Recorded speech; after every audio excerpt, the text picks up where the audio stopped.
So hi guys, welcome back to my channel. Today I'll be teaching you Intrapartum Fetal Monitoring. Okay. So this is also a very important chapter like the previous one, and the most important part of this topic of discussion is CTG. Okay.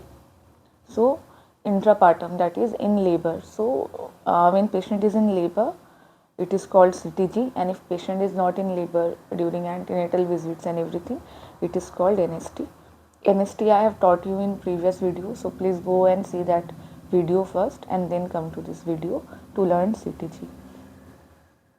So obviously my references are Williams and NICE guideline for intrapartum monitoring. So this is a quote given in the starting of the chapter of intrapartum fetal monitoring in Williams. Like, how do we get to know the pressure inside the uterus during labor? How much pressure is necessary to dilate the cervix or to cause proper contraction or to to do proper progress of labor? So a rubber bag was inserted into the uterus and it was connected to a manometer, and it was found that the intrauterine pressure in between the contraction was almost 20 mmHg, 5 of which were due to the tonicity of the uterine wall and 15 due to the contents, placenta, amniotic fluid, fetus and all. And during pain, the pressure rose to 82 to 50 mmHg. So you can see how much is the pressure during uterine contraction and how much during relaxation. Okay. So there are, why are we doing fetal surveillance in labor? There is a reason for everything. So in here the goal is to detect any fetal decompensation by assessing the fetal heart rate characteristics. So if the fetal heart rate is not going fine, there is fetal decompensation, that will lead to certain fetal brain injury, and it will create some neurodevelopmental problem in the fetus and then in the newborn. So this is very important to do fetal surveillance in labor, and these are different types through which we can do it.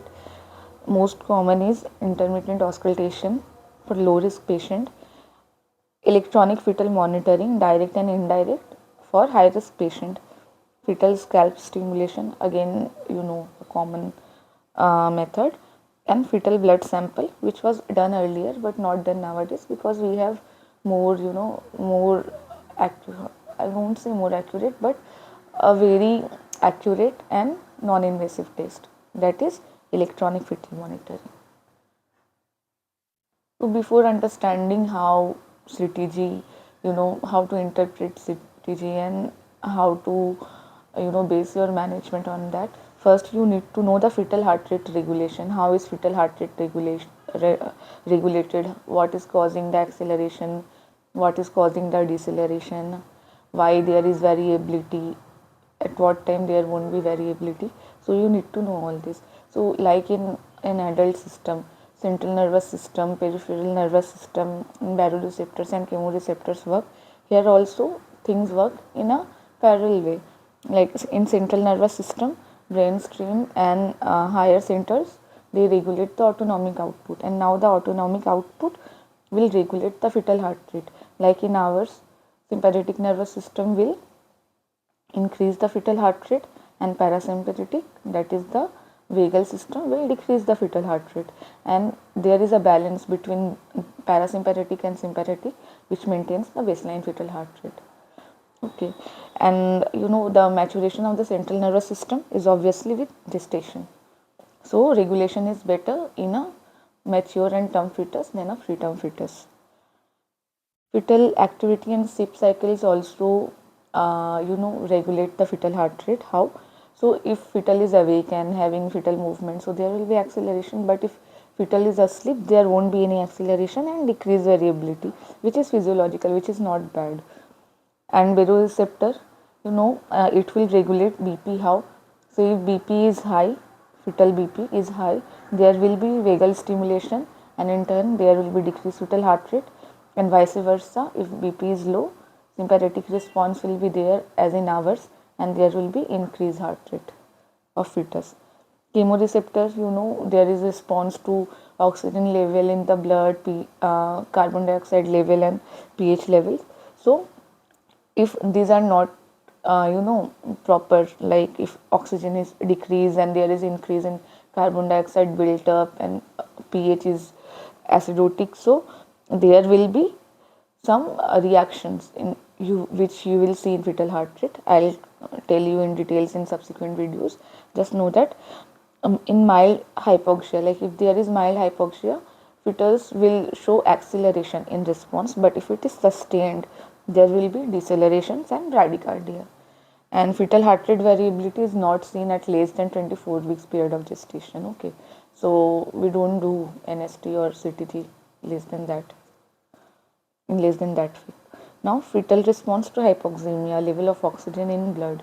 So if there is transient hypoxemia, there will be chemoreceptor activation and sympathetic stimulation, which will lead to release of catecholamines in the blood and increase FHR and increase variability will be there. But if it is persistent or worsening, there will be peripheral vasoconstriction, increase in systemic hypertension. Then again BP will come into action because of baroreceptor activation, vagal stimulation and decrease fetal heart rate. So as you know, vagal stimulation will decrease fetal heart rate. Okay, so and variability, but sympathetic system will increase the fetal heart rate and variability. So these two are opposite. And if there is progressive worsening hypoxia, worse than this, so the response will abolish with time and there will be non-reactive NST. Again, I have taught you in details NST, so please go and see the previous video. And again, if there is established fetal acidemia, there will be direct myocardial depression and late decelerations will be shown in NST or CTG. Now, intermittent auscultation, we do it in low risk patients, that is women without risk factors. You can do it either by stethoscope or ultrasound Doppler. The Doppler, handheld Doppler is there in AIIMS clinics and labor room. You can do it with that. Most commonly it has been done with stethoscope. And when do you do it? Just after contraction for at least 1 minute. Okay. And why we do it after contraction and not during contraction? To pick up late decelerations if there is any. And if any abnormality is suspected, you also need to palpate the maternal pulse, so that most of the time we confuse the fetal heart rate with maternal pulse. So to differentiate that you are doing the you are taking the right heart rate, you need to differentiate. And how frequently you need to do it? In active first stage, that is after 5 cm as per labor care guide, you do it every 15 minutes, and in second stage you do it every 5 minutes. Okay. In the disadvantages, you cannot know about the subtle variations from the baseline. You just count how much is the heart rate, but you cannot see the variations, 1-2 variation, every bit to bit variation you cannot see. So that is one disadvantage. You cannot see the variability or any sinusoidal pattern. Now, electronic fetal monitoring, we do it by external or internal monitor. And what is the recommendation? Do you do it in every patient? No, you do it in high risk patient. I will tell you the high risk. What are the high risk factors for which you will do electronic monitoring? As of now, just remember, for high risk patient who are at risk of any adverse perinatal outcome, in those fetus you need to see if the heart rate is going fine with contractions, there is not bad variations and all, that is the fetus is tolerating labor quite well. Okay. And this is one of the disadvantages, that electronic fetal monitoring is associated with increased cesarean delivery rate. Okay, because we sometimes overanalyze and we keep our thresholds low, so there is increased rate of cesarean and operative vaginal delivery. But you should not only just see how the CTG is going, you also take into account about the antenatal risk factors, about the current status of the mother and the fetus, and how the labor is progressing. Okay, so you need to take into account all these factors before giving your interpretation or you're changing your management based on NST. And frequency, ACOG recommends you do it every 15 minutes in active first stage and 5 minutes in second stage, and NICE recommends continuous CTG monitoring in high risk patients if patient is in labor, active labor. Now, what is direct and indirect monitoring? So direct, you are doing some invasive techniques for monitoring. That is why it is not being done nowadays, but we follow indirect monitoring, that is CTG. So what happens in direct fetal monitoring, as you can see in this picture, like we attach a bipolar electrode to the fetal scalp. Okay, here, so membrane should be ruptured, otherwise you cannot attach. Through the cervix you attach it to the fetal head, and there is an internal fetal heart monitor attached to the other end of the electrode, and there is another catheter which is intrauterine pressure catheter, which measures the intrauterine pressure during contraction. So that is how we monitor the fetal heart rate and the uterine contraction here, but it is not being done nowadays. Why? Because obviously because it is invasive, and there is risk of infection and multiple PVs, so we don't do it. And indirect monitoring is CTG. You can see this is the monitor, this is the CTG monitor, and these are two probes. One you put in for knowing the fetal heart rate, that is this one, fetal heart rate. You place it at the point where you can hear the fetal heart rate. First you have to hear it with a stethoscope, and then put this probe by applying jelly. And this is toco probe. It measures the uterine contraction. So you place it over the fundus and do not apply jelly on this probe. Okay. So this measures the fetal heart rate and it measures the uterine contraction. Now fetal scalp stimulation. So you stimulate the fetal scalp. How? By using your hand. This is done during vaginal examination and gives an indirect assessment of the fetal status, acid-base status. Because if suppose if there is no acceleration on the CTG trace and you do scalp stimulation and fetus shows acceleration, that means the fetus is quite normal. Okay, so normal response is acceleration on CTG, rise in the fetal heart rate, and acceleration more than 15 beats for more than equal to 15 seconds.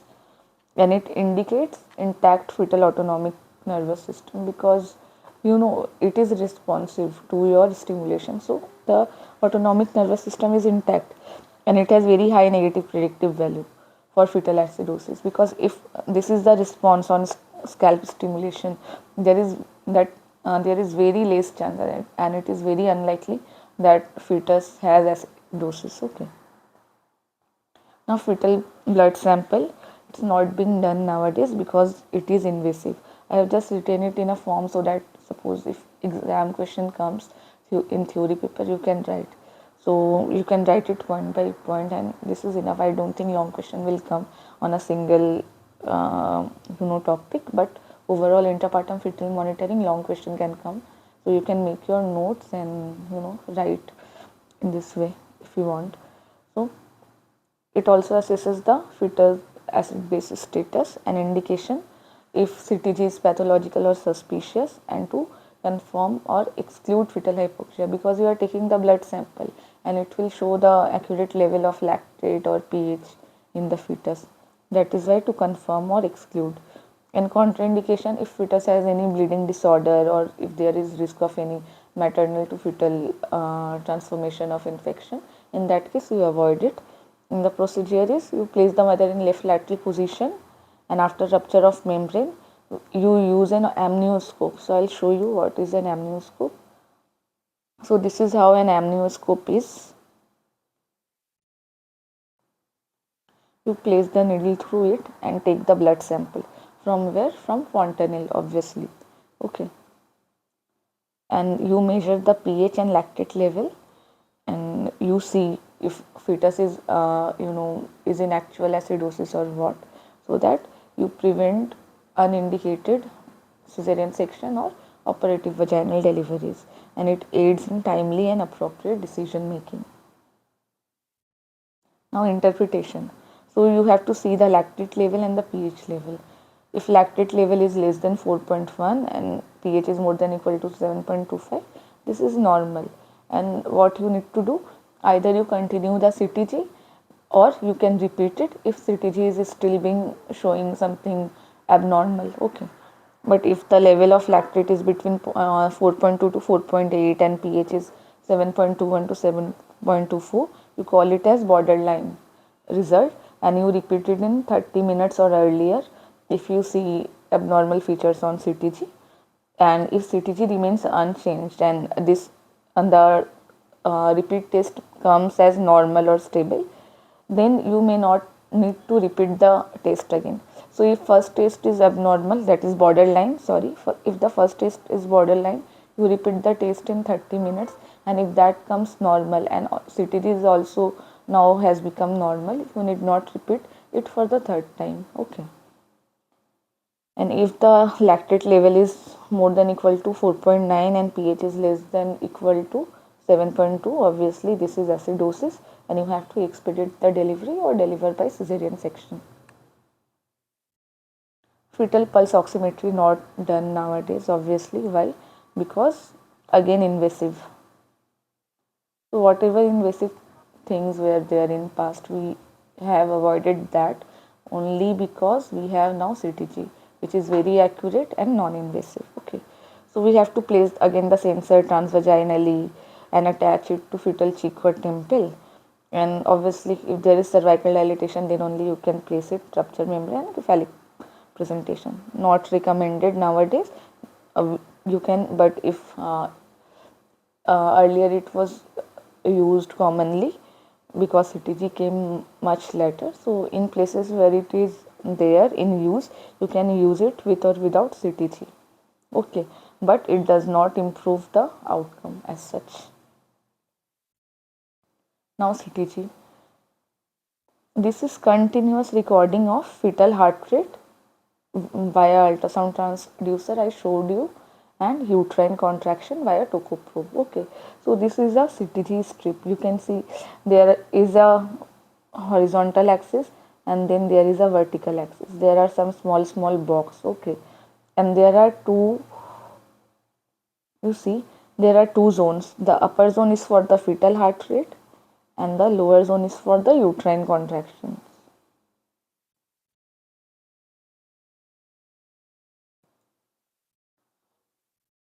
So why we do it? To detect fetal hypoxia early and to prevent the fetal asphyxia, birth asphyxia, and it reduces the risk of poor neonatal condition. So if there is something abnormal to baby and we are not assessing it on time, then after birth obviously baby will have some neurological injury or any palsy. So to prevent that, we are doing this so as we can timely recognize the abnormal fetal heart rate and manage it accordingly. Okay, but incorrect interpretation will obviously lead to delayed action and adverse fetal outcome. What is admission CTG? So when a patient is being admitted in labor ward, in labor or for safe confinement, we do a 20-minute CTG strip. Why 20 minutes? Again, I have told you the logic in the last video in antepartum fetal monitoring. So please go and see that. So a 20-minute CTG is being done while a patient is being admitted to labor room. That is called admission CTG, but it is not routinely recommended. You can do it for high risk patients. These are some special considerations of CTG in second stage of labor, because interpretation is more challenging, so we have to keep a low threshold for delivery of the baby. Okay, and you have to call your senior if you are unable to make the to draw any interpretation. You always call your senior, so there is no delayed action or misinterpretation of the CTG trace. And you have to differentiate the fetal heart rate from maternal heart rate every 5 minutes, because there is so much confusion in second stage. And if there is increase in fetal heart rate of more than equal to 20 beats per minute, that is a rate feature. I will tell you in subsequent slides or in part 2 of this video, because this is a very big chapter with I cannot cover it in one video, so I have divided it. In this first video I am telling you about the basics, so you can it will be very easy for you and you will understand it to interpret the CTG. So first I'll tell you what are the basic characteristics of a CTG, what are the components of CTG, and then in subsequent video I'll tell you what are the categories and how do you classify and how do you manage based on those categories. Okay, so as of now, rate feature, obviously as you can interpret it, is a bad feature.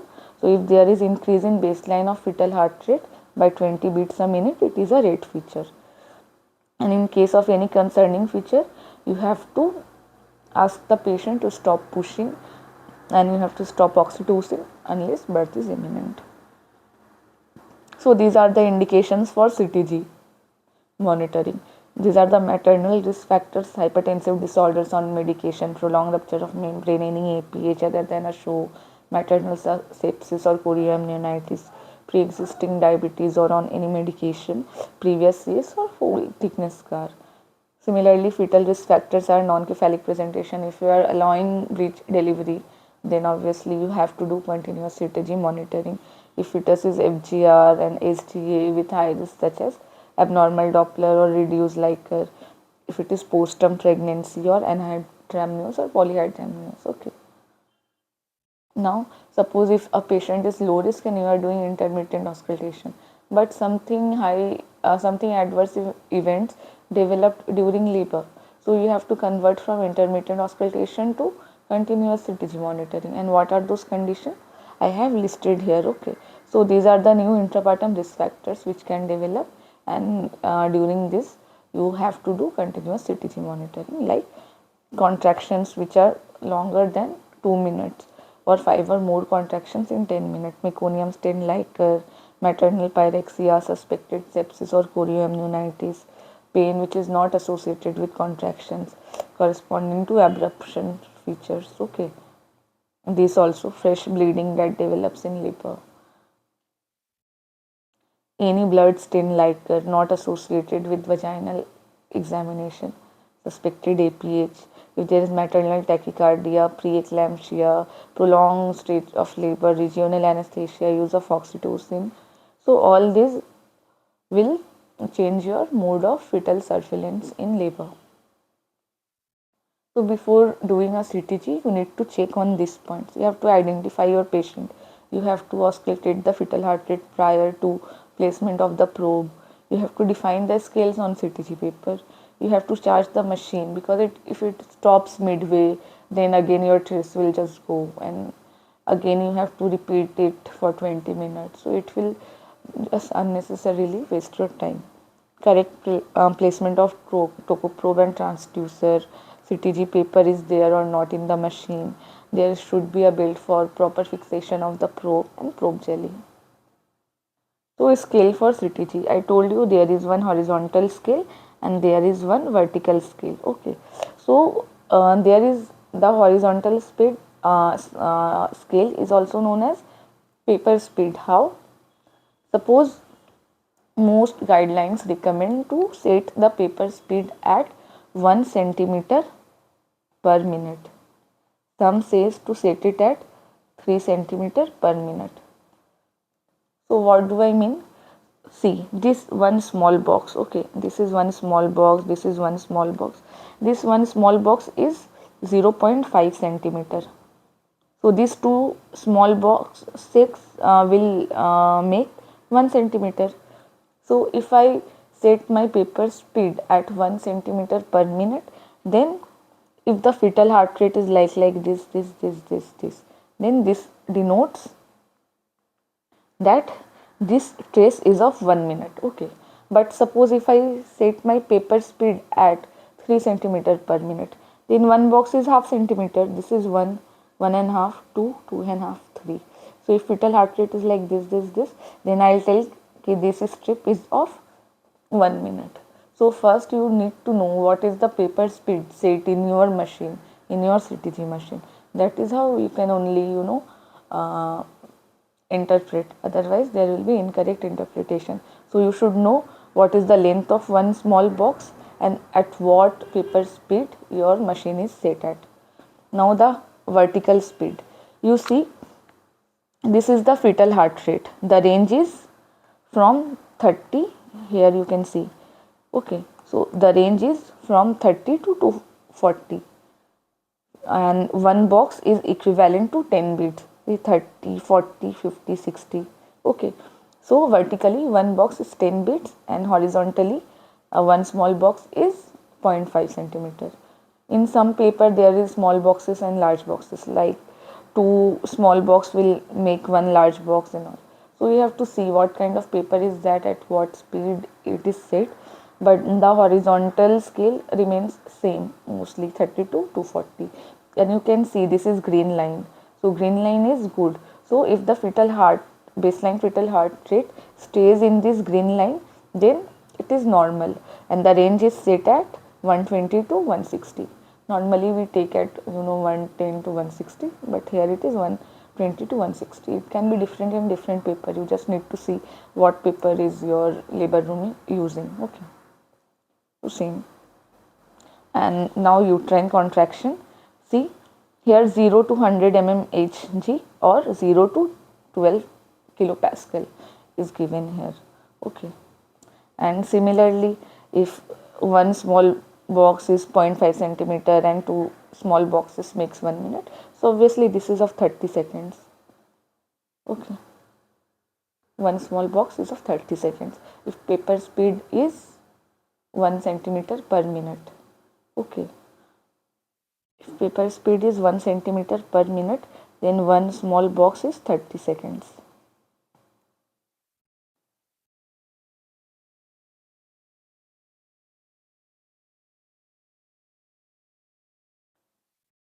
Now, before doing a CTG, you have to just there is a checklist used with the mnemonic Dr. C. Bravado. So DR is define the risk. Why you are doing CTG for this patient? Is this patient hypertensive or type 1 diabetes, or previous cesarean section, giving trial of labor?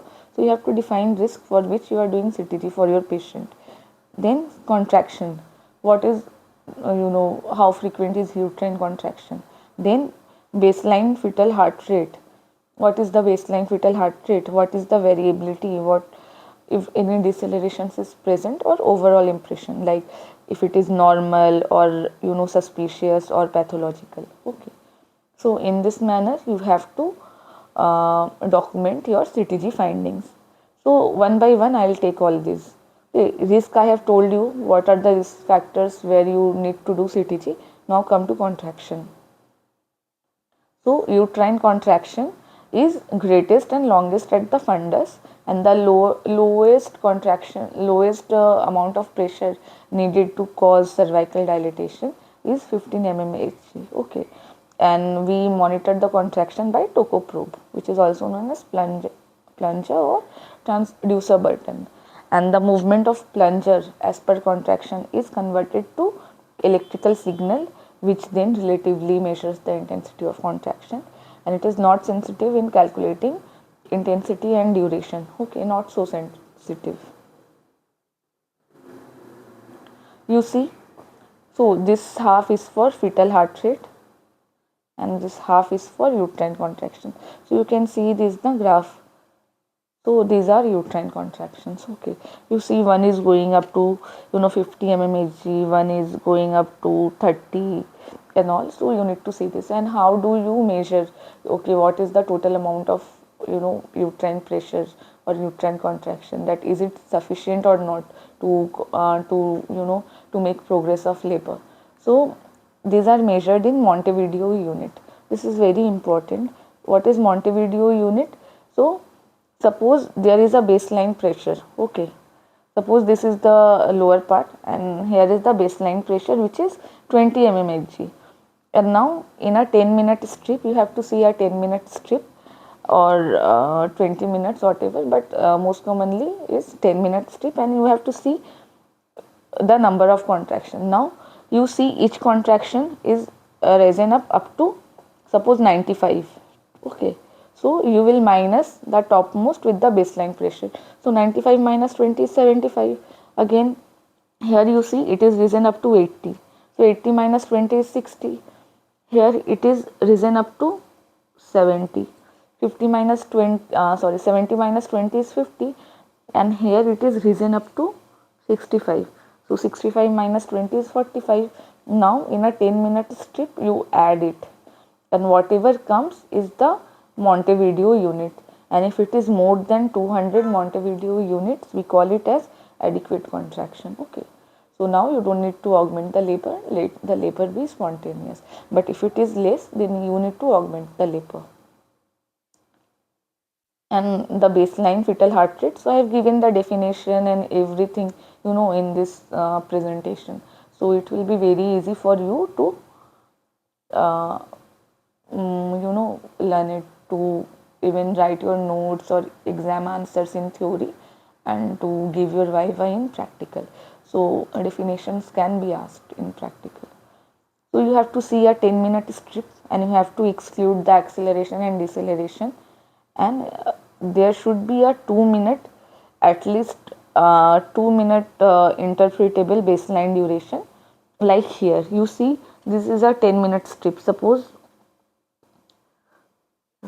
here to here is 10 minutes, okay, or here to here is 10 minutes. So what do? I remove these accelerations, and at least I have to take 2 minutes. So one small box is 30 seconds.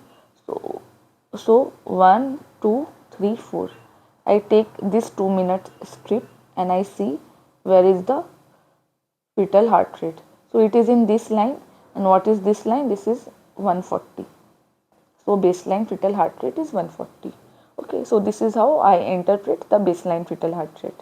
Now, sometimes there can be fetal tachycardia if it is more than 160 beats per minute, and these are the causes. And sometimes there can be fetal bradycardia which is less than 110 beats per minute, and these are the causes. Okay, so just remember few causes, maternal and fetal, for both fetal bradycardia and tachycardia.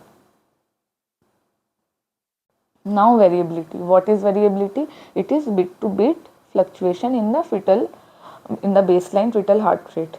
So, and it is irregular in amplitude and frequency. Like it should not be like this regular, but it can be like this irregular. Irregularity is good. Like in us, PQRST, it's not a regular, peaks. The P is smaller, QRS is taller. So this is fine. Irregularity is fine in amplitude and frequency. And acceleration, it is caused by sympathetic activity and decels by parasympathetic. And how will you identify variability? So around the baseline you have to look for minor oscillations, okay, and per minute 3 to 5 oscillations cycles are normal. And how will you measure? You have to take 1 minute segment of CTG. Like in here you took 1 minute segment, suppose this to this is 1 minute segment, okay, and you have to see the highest FHR and the lowest FHR after excluding the acceleration and deceleration, and you measure it between contractions, okay, if there is any contraction. So you see the above heart rate is here, the highest heart rate is here, and the lowest is here. So obviously it is almost 10 beats per minute. It is normal. So what is normal variability? If it is between 5 to 25 beats. And what is reduced? If it is less than 5 beats. You see, there is no variability. And increases obviously more than 25 beats. Okay. And what is sinusoidal pattern? This is also very important, sinusoidal pattern. So there will be, like, you see, what did I tell you earlier? That variability is infrequent. It is irregular in frequency and amplitude. But see, here frequency and amplitude is regular. So, but it is not a good variability. It is known as sinusoidal heart rate pattern, and the amplitude is between 5 to 15.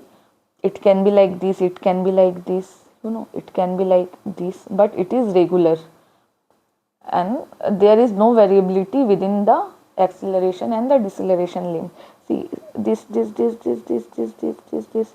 is normal, but this plain thing is abnormal. Okay, that is what I want to tell you, that it is flat variability and this is normal variability, and it is characterized by 2 to 5 cycles per minute. Again, you need to know some causes of reduced variability and increased variability. So just learn it from here. Now decelerations, drop off more than equal to 15 bits for more than equal to 15 seconds. This I have taught you in earlier video, so please go and see. An exception is if there is reduced variability, deceleration can be shallow. Okay, it may not cross 15 bits, it can be 10 bits also. And you need to know the types of variation, deceleration. It can be early, variable and late. You see, this is deceleration. If this is the baseline fetal heart rate, and fetal heart rate is dropping here more than 15 beats. I told you na, one box is 10 beats. So from here to here it is dropping. So obviously it is more than 4 boxes. So this is deceleration. What is early decelerations? See, all these are with respect to uterine contractions. Okay. So if this is repetitive and periodic slowing of the fetal heart rate with onset early in the contractions. See, as the contraction starts, the deceleration also starts, and the peak of the contraction coincides with the nadir of the deceleration. The lowest point of deceleration is known as nadir. Okay. So when this coincides, we call it as early deceleration, and it returns to baseline as soon as the contraction subsides. And this you can see in head compression, probably due to vagal nerve activation. Okay. You see, the peak of contraction is coinciding with the nadir of deceleration. Here. Okay. Now, what is late deceleration? So, this is also repetitive and periodic slowing of the fetal heart rate with onset mid to end of the contraction. You see, when the contraction has crossed more than mid of it, then the deceleration is starting, and the distance between the peak of the contraction and the nadir of the deceleration is more than equal to 30 second duration. Okay, so this is late deceleration and causes uteroplacental insufficiency. You see, this is the peak. This is the peak of contraction. When you draw a line, you see the nadir of deceleration is coming after that in every deceleration. So this is late. Okay, and the duration is more than equal to 30 seconds. But in variable, it can be before contraction, after contraction, and when it is after contraction, the duration between the nadir and the peak is the distance between the nadir of the deceleration and the onset of deceleration is less than 30 seconds. And you can see it in partial or complete cord occlusion. Okay. So see this graph, there is no relation to uterine contraction, and the distance duration between the nadir and the onset of contraction is less than 30 seconds. There are some concerning characteristics of variable deceleration. This is very important. This can be one short note in itself, fetal heart rate deceleration. So you have to define the different types, causes, and the concerning characteristics also of variable deceleration. So if it lasts more than 60 seconds, if there is reduced variability within the deceleration, if it fails to return to baseline, suppose the baseline was 140, now deceleration started, and when it returned, when it ended, the baseline became 120. So that is bad. And if there is biphasic pattern, W pattern, and there is no shouldering, I'll tell you one by one what is this. So this you understood, this you understood, this you understood, and you see this is biphasic pattern. So if there is deceleration, no return to baseline, and again there is deceleration. So this is biphasic pattern, which is pathological. What is shouldering in variable deceleration? So you see, as soon as there is cord compression because of uterine contraction, what will happen? There is umbilical vein and artery, and vein is more collapsible than artery because of thickness of the wall and all. So vein will collapse earlier, and then the artery. So there will be reduced blood flow systolic BP of the fetus will fall, and the fetal heart rate will show decelerations. Again, when the contraction is released, there will be baroreceptor mediated tachycardia, and it will show acceleration in the fetal heart rate. Okay, so that is called shouldering. You see, there is deceleration and there is reflex, there will be reflex tachycardia like this. So this will be normal, but here there is no reflex tachycardia, so we call it as loss of shouldering. Okay, so this is abnormal or pathological. Again, saltatory baseline heart rate pattern like this, when the variability is more than 25 beat, this is abnormal, and it is seen during cord compression, complication during labor. Okay, and usually this does not signal fetal compromise. Lambda pattern, acceleration followed by variable decelerations. It is not so ominous. Overshoot pattern, decelerations followed by acceleration. So this is overshoot pattern, and the clinical importance is controversial. Okay. Just know the name, that is enough, and just have a picture of all this in your mind. What is prolonged deceleration? Obviously, more than for more than 15 seconds, but for less than 3 minutes. It is for for more than 15 seconds that last up to 3 minutes or more. That is called prolonged deceleration, and these are the causes: abruption, true knots, prolapse, impending birth, epidural, and all. These are the causes. Now part 2 CTG I'll teach you in another video, because this has already been a long video. Just know these basics. You can ask me in the comment section if there is any doubt. Okay, so thank you. Please like and subscribe to the channel.